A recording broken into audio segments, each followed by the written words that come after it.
ಸ್ನೇಹಿತರೆ, ಗೃಹಲಕ್ಷ್ಮಿ ಯೋಜನೆಯ 17ನೇ ಕಂತಿನ ಹಣ ಜಮಾ ಆಗ್ತಿದೆಯಾ ಅನ್ನೋ ಒಂದು ಪ್ರಶ್ನೆ ನಿಮ್ಮೆಲ್ಲರಲ್ಲೂ ಕೂಡ ಇದೆ.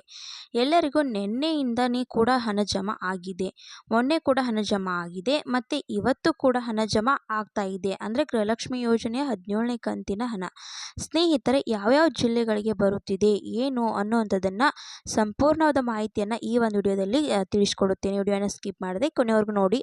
ಹಾಗೆ ನಮ್ಮ ಚಾನಲ್ನ ಇನ್ನೂ ಯಾರು ಸಬ್ಸ್ಕ್ರೈಬ್ ಮಾಡಿಕೊಂಡಿಲ್ಲ, ಸಬ್ಸ್ಕ್ರೈಬ್ ಮಾಡಿಕೊಂಡು ವಿಡಿಯೋಗೆ ಲೈಕ್ ಕೊಟ್ಬಿಟ್ಟೇ ವಿಡಿಯೋ ನೋಡೋಕ್ಕೆ ಸ್ಟಾರ್ಟ್ ಮಾಡಿ. ಹೌದು ಸ್ನೇಹಿತರೆ, ಗೃಹಲಕ್ಷ್ಮಿ ಯೋಜನೆ ಇದು. ಹಣ ಅಂತೂ ಸಾಕಷ್ಟು ಗೊಂದಲಗಳಾದಮೇಲೆ ನಿಮ್ಮ ಖಾತೆಗಳಿಗೆ ಹಣ ಬಂದು ಜಮಾ ಆಗ್ತಿದೆ.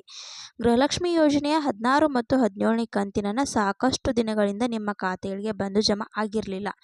ಈಗ ಮತ್ತೆ ಎಲ್ಲ ಗೊಂದಲಗಳು ಆದಮೇಲೆ ನಿಮಗೆ ಗೃಹಲಕ್ಷ್ಮಿ ಯೋಜನೆಯ 16ನೇ ಕಂತಿನ ಇದೇ ತಿಂಗಳಲ್ಲಿ ನಿಮ್ಮ ಖಾತೆಗಳಿಗೆ ಬಂದು ಜಮಾ ಆಯಿತು. ಮತ್ತು ಸಚಿವೆ ಅಂತ ಲಕ್ಷ್ಮೀ ಹೆಬ್ಬಾಳ್ಕರ್ ಅವರು ಹೇಳಿದ್ರು, 17ನೇ ಕಂತಿನ ಹಣನ ಕೂಡ ನಾವು ಇದೇ ತಿಂಗಳಲ್ಲಿ ನಿಮ್ಮ ಖಾತೆಗಳಿಗೆ ಜಮಾ ಮಾಡ್ತೀವಿ ಅನ್ನುವಂಥದ್ದನ್ನು ಹೇಳಿಕೆಗಳಾದರೆ ಲಕ್ಷ್ಮೀ ಹೆಬ್ಬಾಳ್ಕರ್ ಅವರು ಕೊಟ್ಟಿದ್ರು. ಕೊಟ್ಟ ಮಾತಿನಂತೆ ಹೋಳಿ ಹಬ್ಬದ ಮುನ್ನವೇ ನಿಮ್ಮ ಖಾತೆಗಳಿಗೆ ಹಣ ಜಮಾ ಮಾಡಿದ್ದಾರೆ. ಒಂದು ವೇಳೆ ನಿಮಗೆ ಹಣ ಬಂದಿಲ್ಲ ಅಂದರೆ ಇವತ್ತು ಹೋಳಿ ಹಬ್ಬದ ದಿನ ನಿಮ್ಮ ಖಾತೆಗಳಿಗೆ ಹಣ ಬಂದು ಜಮಾ ಆಗುತ್ತೆ. ಎಲ್ಲರೂ ನಿಮ್ಮ ಖಾತೆಗಳನ್ನ ಒಂದ್ಸರಿ ಚೆಕ್ ಮಾಡಿಕೊಳ್ಳಿ. ಇವತ್ತು ಗೃಹಲಕ್ಷ್ಮಿ ಯೋಜನೆಯ 17ನೇ ಕಂತಿನ ಇವತ್ತು ಕೂಡ ಬರುತ್ತೆ. ನಿಮಗೆ ಏನಾದರೂ ಹಣ ಬಂದಿಲ್ಲ ಅಂದರೆ ಯಾವ್ಯಾವ ಜಿಲ್ಲೆಗಳಿಗೆ ಹಣ ಬರುತ್ತೆ ಅಂತ ನೀವು ಕೇಳುವುದಾದರೆ ಸ್ನೇಹಿತರೆ, ಈ ಜಿಲ್ಲೆ ಆ ಜಿಲ್ಲೆ ಅಂತ ಏನಿಲ್ಲ, ಕರ್ನಾಟಕದಲ್ಲಿ ಇರುವಂತಹ 31 ಜಿಲ್ಲೆಗಳಿಗೂ ಹಣ ಜಮಾ ಮಾಡ್ತಿದ್ದಾರೆ.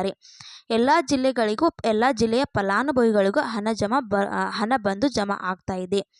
ಇವತ್ತು ತುಂಬಾ ಖುಷಿಯಾಯಿತು. ನಿನ್ನೆ ಸಾಕಷ್ಟು ಜನ ಕಮೆಂಟ್ ಮುಖಾಂತರ ತಿಳಿಸಿದ್ರು, 17ನೇ ಕಂತಿನ ನಮಗೆ ಬಂದಿದೆ ಅಂತ ಸಾಕಷ್ಟು ಜನ ಕಮೆಂಟ್ ಮುಖಾಂತರ ಹೇಳ್ತಾನೆ ಇದ್ರು. ನಿನ್ನೆ ಪೂರ್ತಿ ನಮಗೂ ಕೂಡ ಖುಷಿ ಆಗುತ್ತೆ. ನಾವು ಇಂಥ ದಿನಕ್ಕೆ ಹಣ ಬರುತ್ತೆ ಅಂತ ಹೇಳಿದ್ವಿ, ನಿಮ್ಮ ಖಾತೆಗಳಿಗೆ ಹಣ ಬಂದು ಜಮಾ ಆದಾಗ ನಮಗೂ ಕೂಡ ಖುಷಿ ಆಗುತ್ತೆ. ಸ್ನೇಹಿತರೆ, ಈಗ 17ನೇ ಕಂತಿನ ಹಣ ನಿಮಗೆ ಬಂದಿಲ್ಲ ಅಂದರೆ ಗೊಂದಲ ಬೇಡ. ನಿಮಗೆ 17ನೇ ಕಂತಿನ ಹಣ ಇವತ್ತು ಬೆಳಿಗ್ಗೆ 10 ಗಂಟೆಯಿಂದಾನೇ ನಿಮಗೆ ಹಣ ಬರುವುದಕ್ಕೆ ಸ್ಟಾರ್ಟ್ ಆಗುತ್ತೆ. ನಿಮಗೆ ಏನಾದರೂ ಒಂದು ವೇಳೆ ಹಣ ಬಂದಿಲ್ಲ ಅಂದರೆ ಮತ್ತೆ 18ನೇ ಕಂತಿನ ಹಣನ ಕೂಡ ಇದೇ ತಿಂಗಳ ಮುಕ್ತಾಯದೊಳಗಡೆ ಜಮಾ ಮಾಡುವುದಕ್ಕೆ ಟ್ರೈ ಮಾಡ್ತೀವಿ ಅಂತ ಹೇಳಿದ್ದಾರೆ. 18ನೇ ಕಂತಿನ ಹಣದ ಕುರಿತು ಮುಂದಿನ ಒಂದು ವಿಡಿಯೋದಲ್ಲಿ ನಿಮಗೆ ಅಪ್ಡೇಟ್ ಕೂಡ ತಿಳಿಸ್ಕೊಡುತ್ತೇನೆ. ನೀವು ಅದರ ಬಗ್ಗೆ ಯಾರು ಕೂಡ ತಲೆ ಕೆಡಿಸ್ಕೊಳ್ಬೇಡಿ. ಮುಂದಿನ ವಿಡಿಯೋದಲ್ಲಿ ಆದರೆ ನಿಮಗೆ 18ನೇ ಕಂತಿನ ಹಣದ ಕುರಿತು ಅಪ್ಡೇಟ್ ಬರುತ್ತೆ. ಈಗ ಸದ್ಯದ ಮಟ್ಟಕ್ಕೆ 17ನೇ ಕಂತಿನ ಹಣ ಬಂದು ನಿಮ್ಮ ಖಾತೆಗಳಿಗೆ ಜಮಾ ಆಗಿದೆಯಾ ಇಲ್ವಾ ಅನ್ನೋಂಥದ್ದನ್ನು ಪ್ರತಿಯೊಬ್ಬರು ವಿಡಿಯೋಗೆ ಲೈಕ್ ಮಾಡಿಬಿಟ್ಟು ಕಮೆಂಟ್ ಮುಖಾಂತರ ತಿಳಿಸಿ. ನೀವು ವಿಡಿಯೋಗೆ ಲೈಕ್ ಮಾಡಿ ಕಮೆಂಟ್ ಮುಖಾಂತರ ತಿಳಿಸುವುದರಿಂದ ಎಲ್ಲರಿಗೂ ಕೂಡ ಗೊತ್ತಾಗುತ್ತೆ ಯಾರ್ಯಾರಿಗೆ ಹಣ ಬರುತ್ತಿದೆ, ಯಾರ್ಯಾರಿಗೆ ಹಣ ಬರ್ತಿಲ್ಲ ಅಂತ.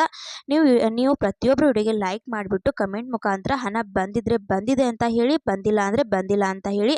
ಹಾಗೆಯೇ ಯಾವ್ಯಾವ ಜಿಲ್ಲೆಗಳಿಗೆ ಬಂದಿದೆ, ನಿಮ್ದು ಯಾವ ಜಿಲ್ಲೆ ಅಂತ ಅದನ್ನು ಕೂಡ ಕಮೆಂಟ್ ಮುಖಾಂತರ ತಿಳಿಸಿ. ಯಾರ್ಯಾರಿಗೆ ಯಾವ ಜಿಲ್ಲೆಗೆ ಹಣ ಬಂದಿದೆ ಅಂತ ಎಲ್ಲರಿಗೂ ಕೂಡ ಗೊತ್ತಾಗುತ್ತದೆ.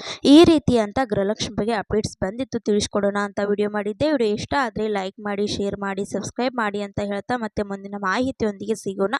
ಅಲ್ಲಿ ತನಕ bye bye, take care friends.